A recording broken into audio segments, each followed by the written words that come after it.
On va appeler maintenant Johan Brochier. Johan Brochier qui est le directeur technique du Cercle des nageurs de Gap. Alors, Cercle des nageurs, vous l'avez compris, c'est un club de natation. Johan Brochier, comment allez-vous aujourd'hui? Ça va très bien.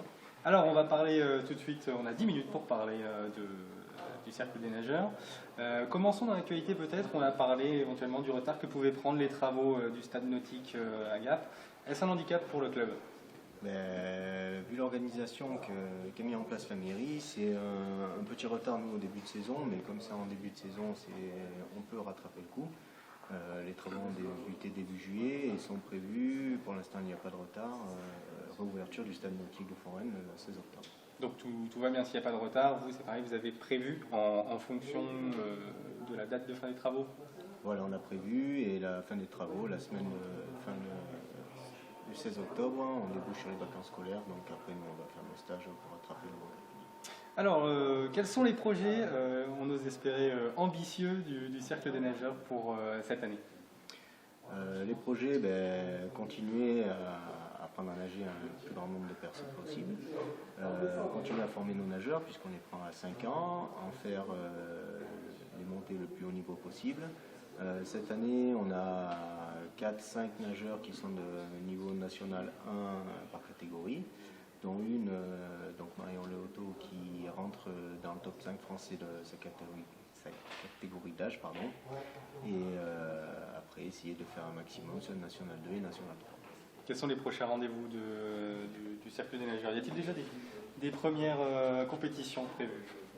Les premières, c'est les petits championnats départementaux et rencontres par équipe qui commenceront le 20 octobre. Et après, on a à peu près un rendez-vous tous les 15 jours. On lance un dernier appel, vous êtes toujours ouvert aux inscriptions? Alors les inscriptions ont débuté la semaine dernière. Là, le stade nautique étant fermé au public, on ne peut pas continuer nos inscriptions. Donc je pense qu'on remettra une session d'inscription à la rentrée des vacances de Toussaint sur la semaine du 4 au 8 novembre. On peut faire un petit coup de projecteur éventuellement sur l'un de vos champions. Y en a-t-il un qui sort du lot, qui était formé à Gap et qui aujourd'hui explose? Là, je parlais de Marion Leoto, qui elle était en catégorie Benjamin l'année dernière, qui finit son année par une Coupe de France des Benjamins, donc par équipe départementale, et qui réalise lors de cette compétition le deuxième temps français de sa catégorie d'âge sur le 100 brasses. Donc elle accède sur les National 1 junior qui se dérouleront en même temps que les National 1 senior. Et le but, on a pour projet peut-être dans 2 ou 3 ans d'arriver sur les championnats d'Europe junior, donc monter sur un niveau international. Énormément de projets pour un club d'une préfecture, c'est quand même plutôt bon signe de la santé du club. Oui, bon signe. On a une grosse école de nage, donc on a à peu près 300-350 enfants qui sont dans notre école de nage. En fonction aussi de la médiatisation qu'il y a eu ces dernières années au niveau de la natation, les jeunes ont envie de rentrer dans un cycle de compétition, sachant que nous, la compétition, il y a énormément de niveaux français. Donc c'est des jeunes qui sont obligés à partir de 13 ans, 12-13 ans, de s'entraîner 4, 5, voire après 8 fois par semaine pour arriver sur des niveaux. C'est ce que vous faites, vous proposez autant d'entraînement pour vos petits champions en herbe? Oui, il y a un entraînement, on va compter 7 entraînements dans l'eau par semaine, plus 2 à 3 séances de musculation. Alors comment ça se passe? Vous avez dit vous avez 300-350 membres, 350 jeunes qui sont inscrits pour cette année. Effectif en hausse? Effectif un peu en baisse par rapport à la fin de l'année dernière, puisqu'on finit l'année dernière avec 560 licenciés. Cette année, je pense aussi le contre-coup des travaux, les gens ne sachant pas trop, les rumeurs. Donc on a une petite baisse pour l'instant, on est à un peu plus de 400 licenciés. On espère remonter à 500-550. De toute façon, c'est notre limite d'accueil par rapport au rapport qualité dans l'eau et quantité de nageurs. Alors on va passer au côté un peu plus sportif, côté un peu plus technique, puisque vous êtes directeur technique du Cercle des nageurs.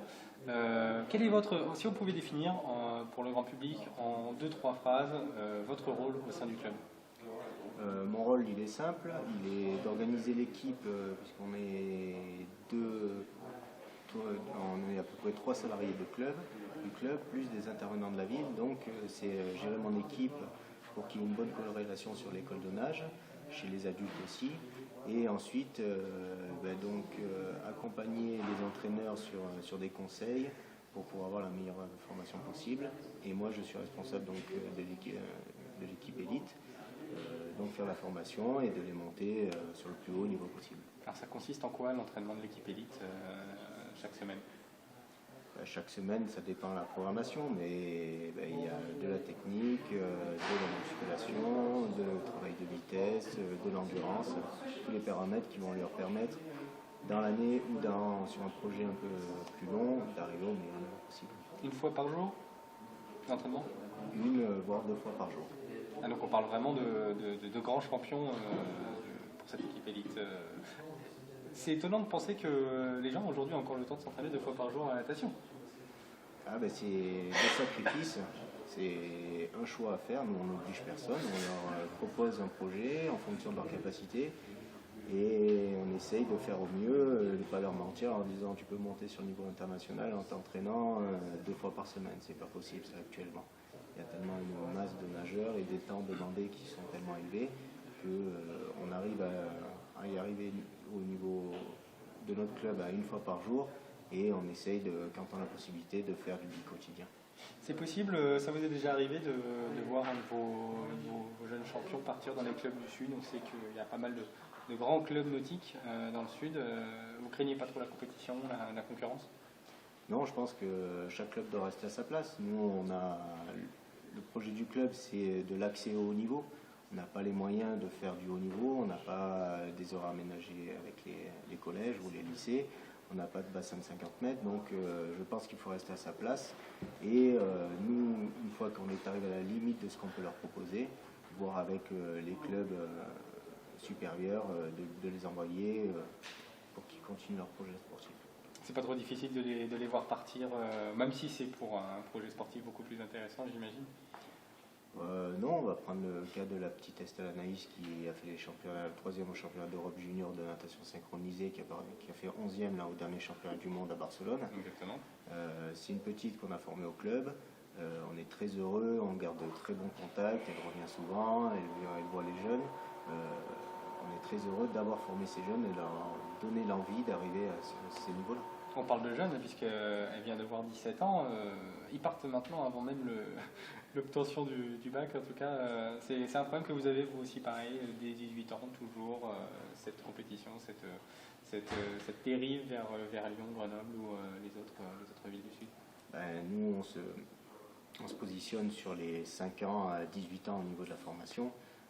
À 18 ans, soit ils ont un très haut niveau et ils continuent leurs études avec un parallèle sur la natation, soit il y en a beaucoup qui consacrent après leurs années d'après sur les études. Mais nous, on reste jusqu'à 18 ans et c'est le projet du club, on reste dans ce cadre-là. Peut-on vivre de la natation quand on est sportif? Pour ceux qui ont un grand niveau parmi vos jeunes? Vivre de la natation, on va prendre l'exemple du Cercle des nageurs de Marseille, ils sont payés bien sûr. C'est pas payé comme les footballeurs, ils ont des contrats pubs qui leur ramènent pas mal. Après, faut pas se leurrer, il y en a même pas 1% de ceux qui vont partir qui vont arriver de vivre aussi. Ce qui veut dire que vos jeunes champions qui sont en élite, ça reste une passion. Ça reste une passion, ça veut dire que leur vie à côté continue, mais ça reste une passion, donc ils arrivent à jumeler à la fois un double entraînement éventuellement quotidien et leurs études ou leur travail. Tout à fait, voilà. Nous, le contrat avec les parents est simple, il faut que ça marche à l'école, sinon on diminue les entraînements, et ça fait quelques années que les jeunes sortent de notre groupe élite, passent le bac, et on a eu une dizaine de mentions très bien, puisque ça leur apprend l'organisation, la détermination, donc c'est quelque chose d'important, qui nous tient à cœur aussi, que nos nageurs soient de bons élèves. Alors un dernier mot, on va finir. Qu'est-ce qu'on pourrait dire qu'est-ce que vous pourriez dire sur la natation, sur votre club, sur la discipline, pour convaincre peut-être ceux qui sont encore un peu indécis? C'est un sport qui est très complet, ça tout le monde le dit, médecin, kiné. C'est quelque chose qui est quelque part un sport d'équipe, puisque c'est très exigeant, ça demande beaucoup d'heures de travail, donc il y a une cohésion qui se fait. Nous, il y a une très bonne ambiance au niveau du club et on essaye au maximum d'apporter à chacun le meilleur apprentissage possible. Johan Brochier, merci. Vous étiez donc directeur technique du Cercle des nageurs nautiques de Gap. Merci d'être venu. Merci à vous.